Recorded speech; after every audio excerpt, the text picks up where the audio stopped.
Halo Sobat Rebahan, selamat datang di channel Kaum Rebahan. Admin akan berusaha menghibur kalian melalui membacakan sebuah novel yang berjudul The History of Yi Chen. Novel ini berkisah tentang seorang pemuda yang dianggap oleh orang lain pemuda yang tidak memiliki kemampuan apapun, yang tinggal di rumah pihak istri, dan sebenarnya dia ini memiliki kemampuan yang sangat luar biasa, namun hanya sedikit orang yang mengetahuinya. Nah, cerita sebelumnya, di video sebelumnya yaitu di part ke-52, di sini di keluarga pihak dari istrinya, yaitu dari nenek istrinya, Nyonya Besar Xiao, ya, itu didatangi oleh orang yang bermarga Xiao juga. Dan sebelumnya sempat Nyonya Besar itu mengenalkan cucunya yang bernama Xiaowewe kepada orang yang datang tersebut yang bermarga Xiao juga. Namun Xiaowewe, karena yang dipikirkan bukan perusahaan tentang grup Xiao, jadi dia sempat berbicara kasar kepada Nyonya Besar, dan Nyonya Besar menamparnya hingga dia lari keluar. Oke, kita lanjutkan di part ke-53. Tapi jangan lupa subscribe dan aktifkan lonceng notifikasinya agar teman-teman tidak ketinggalan jika admin upload video terbaru. Jika kalian menyukai video seperti ini, silahkan di like. Jika berkenan, silahkan share ke teman kalian agar teman kalian juga mendapatkan hiburan seperti ini. Oke, kita lanjutkan di part ke-53. Cewek berlari keluar setelah ditampar oleh Nyonya Besar. Namun sebelum dia sempat meninggalkan halaman rumah, dia dihentikan oleh Xiao Changgan. Xiao Changgan mencoba membujuknya untuk kembali, tetapi dia tidak mau menurutinya. Dia selalu merasa bahwa alasan mengapa dirinya terjerumus ke dalam situasi ini hingga hari ini adalah karena Nyonya Besar Xiao. Kalau bukan karena wanita tua itu, mana mungkin dirinya akan semenderita ini. Oleh karena itu, begitu emosinya sudah mencapai puncak, dia langsung ingin pergi meninggalkan rumah ini. Semakin jauh dia pergi akan semakin baik. Namun perkataan ayahnya membuat dia mengurungkan niatnya untuk pergi dari rumah ini.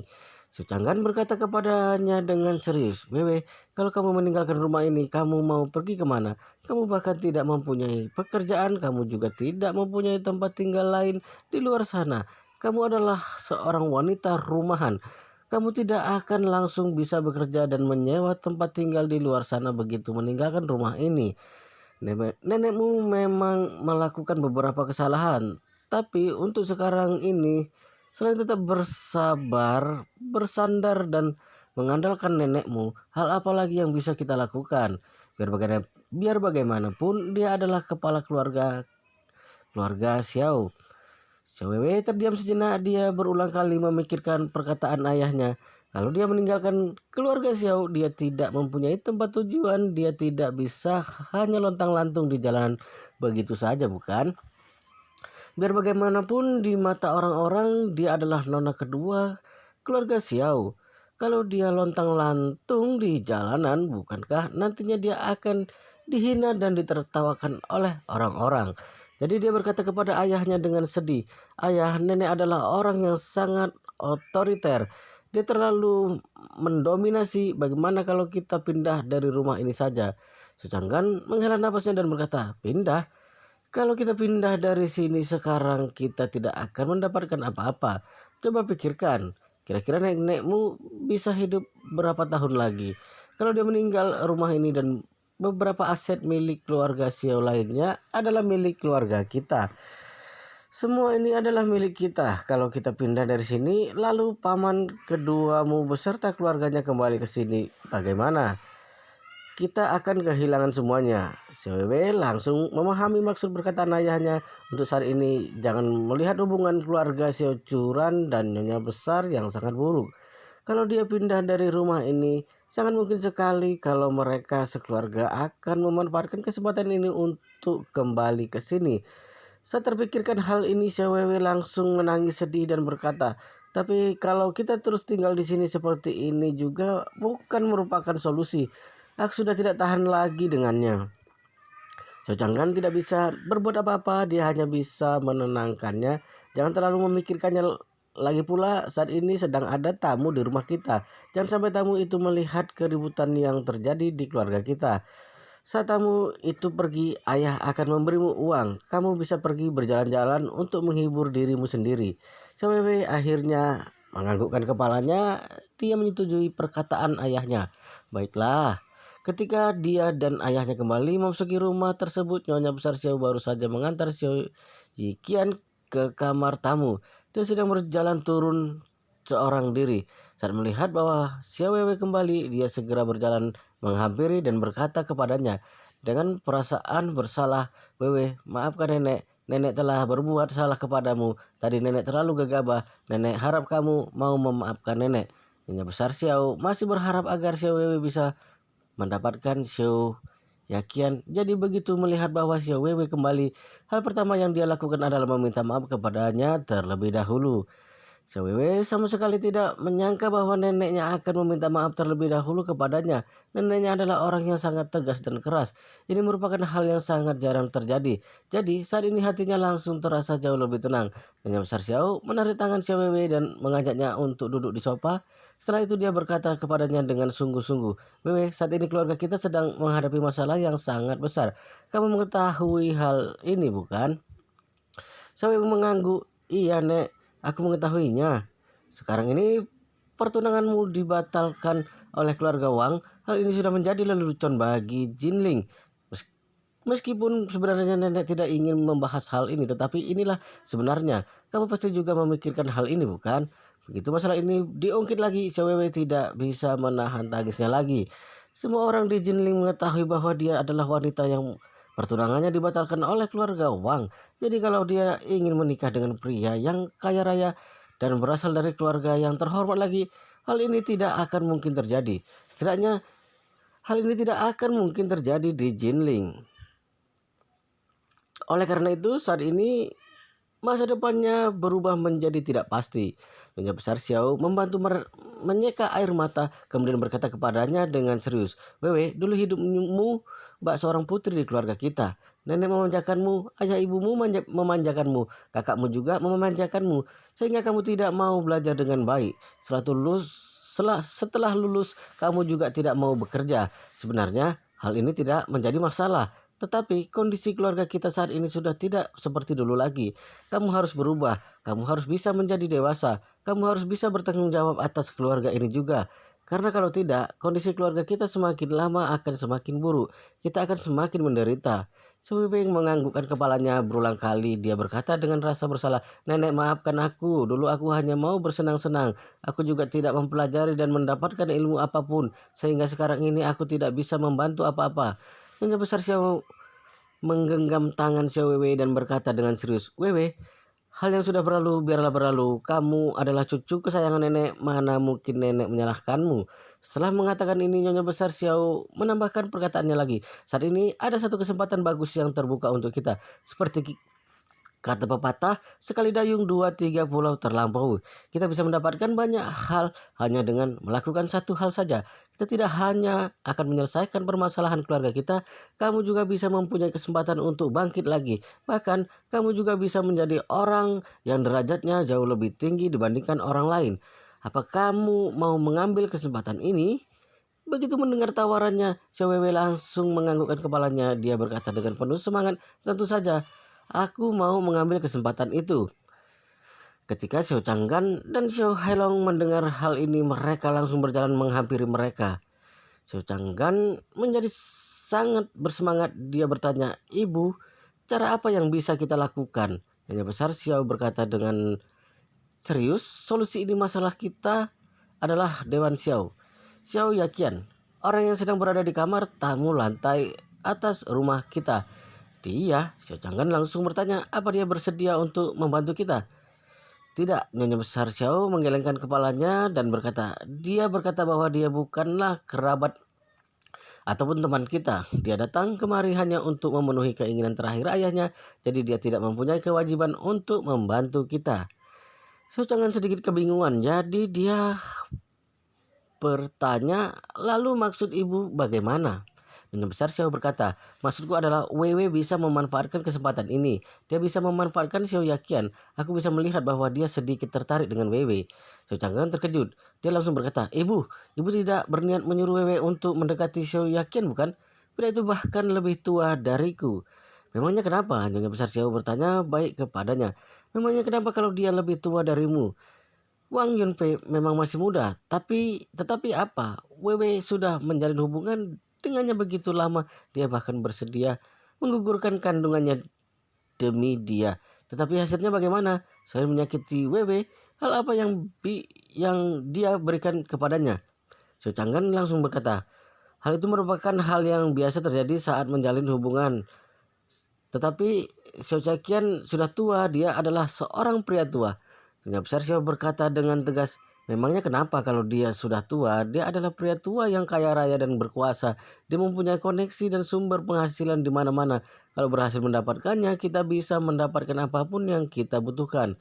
Xiao Chang'an langsung melambaikan tangannya dengan sekuat tenaga. Tidak, aku masih bisa menerima permasalahan yang terjadi di antara Wewe dan Wang Yunpei. Tetapi sebagai ayahnya, mana mungkin aku bisa menerima kalau Wewe harus berhubungan dengan Xiao Yakian. Kamu tidak bisa menerimanya. Nyonya besar Xiao mendengus dingin lalu bertanya, kalau begitu apa kamu bisa menerima kalau kita menjadi miskin? Kalau grup Xiao bangkrut, warisan apa yang bisa kamu warisi dariku? Rumah tua ini, jangan lupa grup Xiao masih mempunyai hutang pinjaman kepada bank. Kalau perusahaan kita benar-benar bangkrut, pengadilan akan mengambil kembali rumah ini. Kalau aku tidak terlalu memperdulikan hal ini karena hidupku mungkin hanya tinggal beberapa tahun lagi. Tetapi bagaimana dengan kalian? Kalau hal ini benar-benar terjadi, apa yang akan kalian lakukan? Apa kalian akan hidup seperti Xiao Changkun? Tinggal di sebuah dusun kumuh yang bahkan tidak layak untuk ditinggali. Xiao Changkan langsung terdiam. Dia tidak ingin menjual putrinya, namun dia juga tidak ingin menjadi miskin. Saat dia merasa kebingungan karena tidak tahu harus berbuat apa, si Wewe yang sedari tadi hanya diam saja tiba-tiba membuka suara. Nenek, kalau dia memang bisa membantu grup Xiao, maka aku bersedia untuk mendekatinya. Tapi aku mempunyai satu syarat. Nyonya besar Xiao bertanya dengan penuh semangat. Apa syaratnya? Si Wewe mengertakkan giginya dan berkata, aku ingin menjadi direktur grup Xiao, yaitu posisi yang ditempati oleh Xiao Curan sebelumnya. Pada malam harinya, setelah selesai mandi, Xiaowewe yang hanya mengenakan handuk yang melilit di tubuhnya mengetuk pintu kamar Xiao Yakian yang ada di seberangnya. Setelah memasuki kamar tersebut malam ini, Xiaowewe tidak keluar lagi dari kamar tamu tersebut. Keesokan paginya, Xiao Yakian yang wajahnya bersemu merah sedang berjalan turun bersama dengan Xiaowewe. Saat menyaksikan ini, ekspresi wajah Xiao Changgan dan Qian Hogian menjadi sedikit tidak tenang. Di samping itu mereka juga merasa canggung. Xiao Yakian bisa melihat dari ekspresi wajah suami istri itu hanya mereka tidak suka anaknya menjalin hubungan semacam ini dengan dirinya. Jadi dia langsung berkata tanpa ragu, aku sudah memutuskan untuk menginvestasikan 80 juta yuan kepada grup Xiao untuk membantu grup Xiao agar bisa bangkit kembali. Untuk menunjukkan kesungguhanku, hari ini aku akan mengirimkan 10 juta yuan terlebih dahulu ke rekening grup Xiao. Sedangkan untuk 70 juta yuan sisanya akan aku kirimkan dalam bulan ini. Begitu perkataan ini terlontar, seluruh anggota keluarga Xiao langsung menjadi bersemangat. Mereka sangat gembira. Xiao Changgan dan istrinya juga sudah tidak terlihat canggung ataupun tidak nyaman. Mereka langsung memperlakukan Xiao Yakin dengan sopan seperti seorang tamu kehormatan. Nyonya besar Xiao juga tidak bisa menahan kegembiraannya setelah menerima uang sebesar 10 juta yuan. Dia langsung mengumumkan bahwa grup Xiao akan langsung beroperasi kembali dengan Xiao Weiwei sebagai direkturnya. Bagi keluarga Xiao, saat ini mereka seperti baru saja menyapu seluruh kabut yang menghalangi jalan mereka. Bahkan mereka sampai hampir membeli satu pak petasan untuk merayakan momen ini. Saya sedang dipuji dan disanjung oleh keluarga Xiao. Xiao Yakian memanfaatkan kesempatan ini untuk menunjukkan maksud dan keinginannya. Dia menyuruh bagian keuangan di perusahaan untuk segera mengirimkan uang sebesar 10 juta yuan.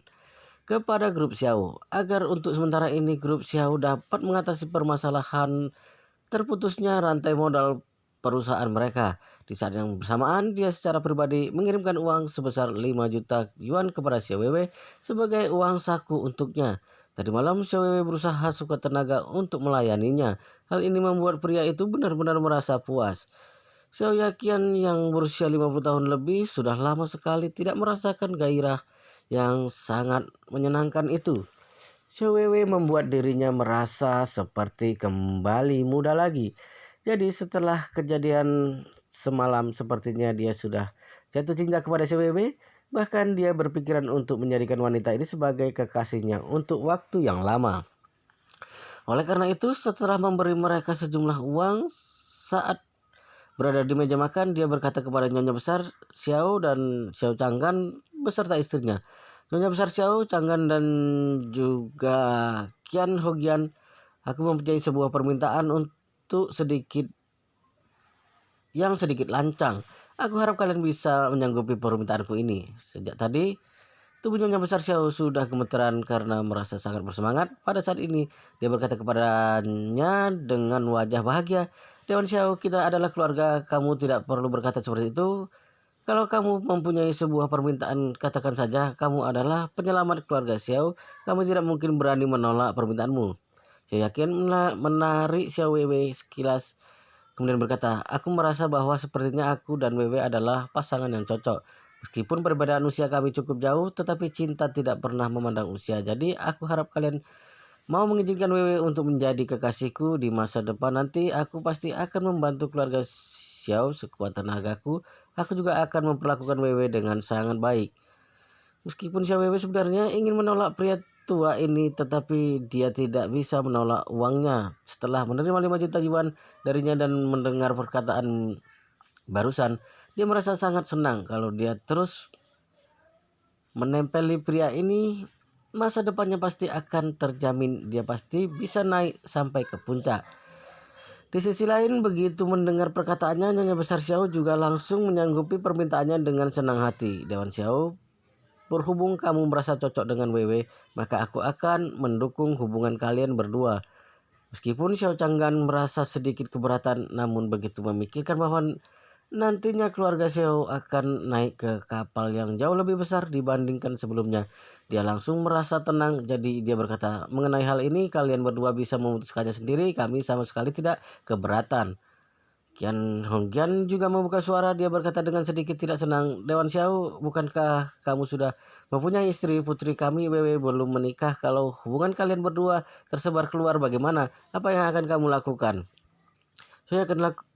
Xiao Yaqian langsung menjawab, Anda tidak perlu khawatir soal ini.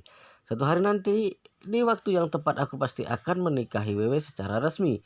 Begitu mendengar perkataannya, seluruh anggota keluarga Xiao menjadi lebih bersemangat lagi. Dia akan menikahi Wewe. Kalau begitu, bukankah itu seperti keluarga Xiao akan menjadi satu keluarga dengan pemilik perusahaan kelas atas? Bagus sekali, ini benar-benar hal yang sangat bagus.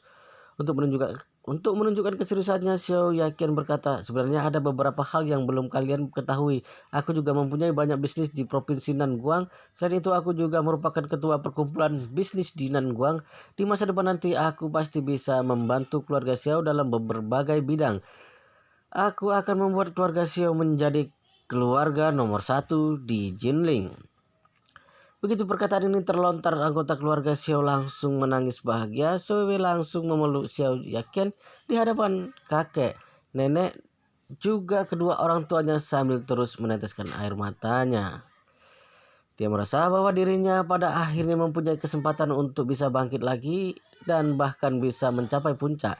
Saat ini Xiao Yaqian berkata lagi, oh iya, 2 hari lagi ada puncak pertemuan bisnis yang bergerak di bidang bangunan yang diadakan di Jinling. Aku sudah menerima undangannya, kalian bisa ikut denganku untuk menghadiri pertemuan tersebut. Aku akan memperkenalkan grup Xiao kepada semua orang yang hadir di sana. Selain itu, aku juga akan mengumumkan keputusanku untuk berinvestasi di grup Xiao.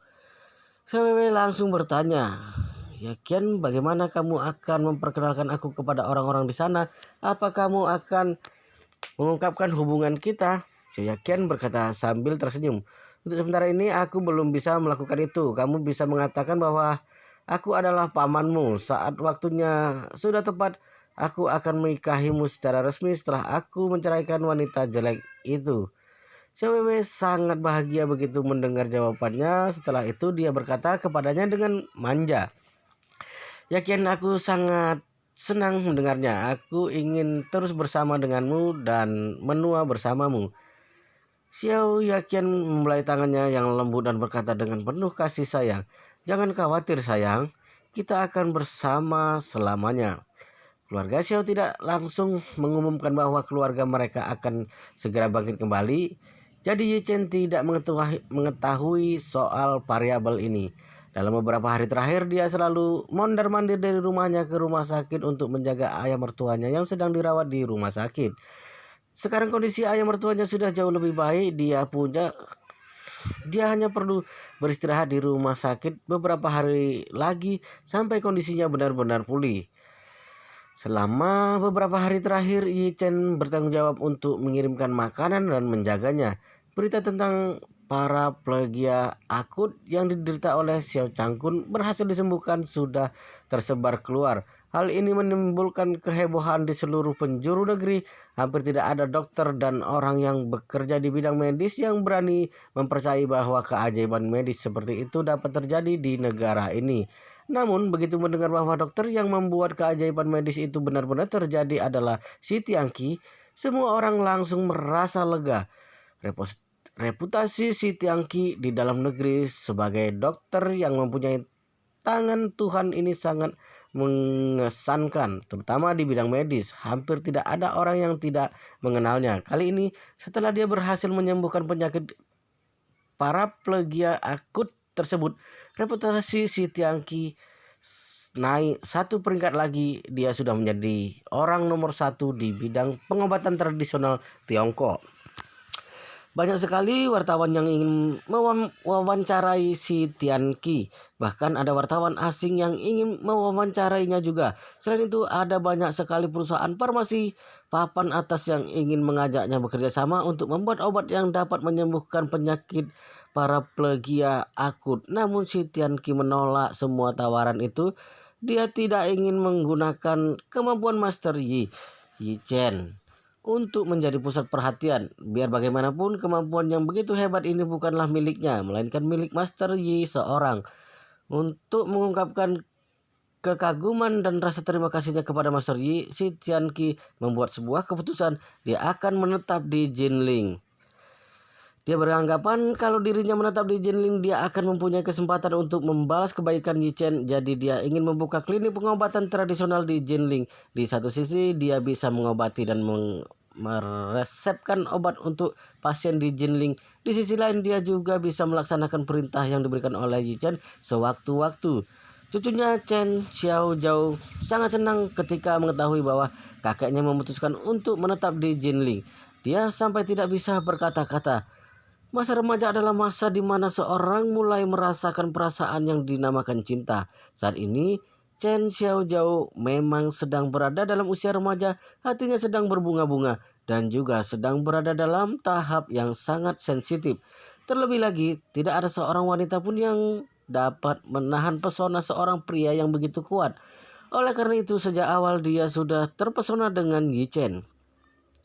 Setiap kali memejamkan matanya, wajah tampan Master Yi Chen selalu muncul dalam benaknya. Meskipun dia mengetahui bahwa Yi Chen sudah menikah, tetapi dia merasa kalau dirinya sama dengan gadis-gadis lain di luar sana yang beranggapan bahwa perasaan Yi Chen terhadap Xiao Churan tidak sedalam itu. Dia masih mempunyai kesempatan untuk memiliki pria itu. Dengan menetap di Jinling, persentase kemungkinan bahwa dirinya bisa memiliki pria itu menjadi lebih besar. Saat berada di jalan pulang setelah mengantarkan makanan untuk ayah mertuanya, Yi Chen menerima panggilan dari si Tianqi. Di ujung telepon, pria itu berkata kepadanya dengan hormat, "Master Yi, aku menyewa sebuah toko yang terletak di dekat kantor Nyonya Yi. Aku akan membuka klinik pengobatan tradisional. Aku akan menetap di Jinling untuk waktu yang lama. Kalau Anda mempunyai tugas untukku, Anda bisa menghubungiku kapan saja. Aku pasti akan langsung datang menemui Anda." Yi Chen menjawab, "Baiklah, kamu sangat pengertian." Pagi ini Xiao Churan bangun pagi-pagi sekali, dia langsung bersiap-siap dan merias dirinya. Setelah selesai berdandan, alis dan matanya terlihat sangat cantik, benar-benar mempesona. Hal ini membuat Yi Chen yang melihat menjadi terpancing. Tetapi dia bertanya kepadanya dengan bingung. Istriku, biasanya kamu tidak pernah berdandan saat pergi bekerja. Mengapa hari ini kamu berdandan seperti ini? Apakah ada sesuatu yang penting? Securan adalah wanita yang jarang sekali berdandan karena tanpa memakai riasan pun wajahnya sudah sangat cantik. Securan menjawab pertanyaan suaminya dengan sungguh-sungguh. Hari ini adalah puncak pertemuan bisnis yang bergerak di bidang bangunan yang diadakan di Jinling. Bagaimana kalau kita pergi bersama? Perusahaan kita baru saja berdiri, pihak penyelenggara mengundang kita untuk menghadiri acara tersebut. Ini adalah kesempatan yang langka. Selain itu, ini adalah peluang bagus bagi kita untuk menampakkan diri. Kita harus mempromosikan perusahaan kita dengan baik agar bisa mempertahankan posisi kita dalam dunia bisnis. Ichen bertanya dengan sedikit terkejut, perusahaan mana yang menyelenggarakannya? Perusahaan kita baru saja berdiri. Mengapa mereka mengundang kita? Securan tersenyum dan berkata grup di Hao yang menyelenggarakannya, wakil ketua Dewan Wang yang mengirim undangannya kepadaku. Pantas saja, Yichen biasanya memang tidak peduli dengan urusan perusahaan, jadi dia tidak tahu bahwa grup di Hao lah yang menyelenggarakan pertemuan ini. Sepertinya Wang Dongsu sengaja mengadakan pertemuan ini untuk membantu perusahaan istrinya yang baru saja dibuka agar perusahaan istrinya itu menjadi lebih besar dan terkenal. Singkatnya, dia menyiapkan panggung agar istrinya bisa tampil. Setelah selesai merias dirinya, Xiao Churan menyiapkan sebuah setelan jas yang akan dipakai oleh Yi Chen untuk menghadiri pertemuan tersebut. Setelahnya, mereka langsung berangkat ke sana. Setibanya di lokasi pertemuan, tempat tersebut sudah ramai. Banyak sekali orang yang menghadiri acara tersebut. Di mana-mana terlihat pria parubaya yang mengenakan setelan jas dan sepatu kulit. Mereka semua mengajak pasangan yang sudah berdandan rapi dan cantik. Yichen tidak pernah berurusan dengan perusahaan yang bergerak di bidang bangunan, jadi dia tidak mengenal siapapun di sana. Sedangkan untuk Xiao Churan, saat bekerja di grup Xiao dulu, dia selalu berurusan dengan orang-orang yang bekerja di bidang ini. Jadi, begitu memasuki tempat tersebut, dia bertemu dengan beberapa orang yang dia kenal. Dia langsung menyapa mereka. Saat sedang menemani Xiao Churan yang berkeliling untuk membagikan kartu namanya, Yichen tiba-tiba melihat sesuatu. Dalam sekejap, kerumunan orang-orang di sana langsung berlari untuk menghampiri seorang pria parubaya. Banyak sekali orang yang mengerumuni pria tersebut. Mereka semua menyanjung dan memuji-muji pria itu.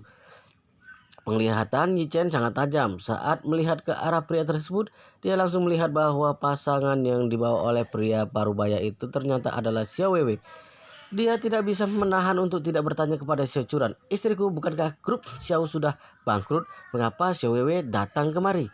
Xiao Churan juga melihat ke arah sana. Dia menggelengkan kepalanya dan berkata, aku juga tidak tahu, tapi aku mendengar dari ibuku dalam beberapa hari ini belakangan ini keluarga Xiao menerima investasi lagi, jadi beberapa bisnis mereka bisa beroperasi seperti biasa lagi. Yi Chen mengerutkan keningnya. Ada orang yang berinvestasi kepada keluarga Xiao. Siapa orang bodoh ini? Terlepas dari konflik yang dia miliki dengan keluarga Xiao, Song Wanting, Wan Zhenggang, dan Qin Geng, mereka semua pasti sudah mengetahuinya. Bahkan meskipun mereka tidak mengetahuinya, mereka pasti sudah mendengar bahwa grup Xiao sudah diblokir oleh grup di Hao. Bahkan setelah mengetahui semua hal ini, masih ada orang yang mau berinvestasi di keluarga Xiao. Apakah orang itu masih waras? Pada saat ini dua orang yang berdiri di dekat mereka sedang berbisik-bisik. Salah satu dari mereka berkata, "Hei, itu adalah ketua Dewan Xiao Yaqian dari grup Qian Cheng." Orang itu adalah Dewan Xiao. Lawan bicaranya terkejut kemudian berkata lagi, "Bukankah dia adalah ketua perkumpulan bisnis di Nanguang?" Benar sekali. Bagaimana bisa seorang yang berasal dari Yanjing menjadi ketua perkumpulan bisnis di Nanguang? Grup Qian Cheng juga mempunyai banyak bisnis di Nanguang. Selain itu, alasan utamanya adalah karena keluarga Song tidak bersaing dengan mereka untuk mendapatkan posisi ketua. Karena kalau tidak, posisi ketua itu pasti akan ditempati oleh keluarga Song. Kerutan di dahi Yi Chen menjadi semakin rapat. Oke guys, sampai di sini dulu di part ke-43 ini, 53 ini ya. Kita lanjutkan di part ke-54 di video selanjutnya. Oke teman-teman, jangan lupa subscribe dan like serta komen untuk mendukung channel ini biar bisa berkembang. Oke.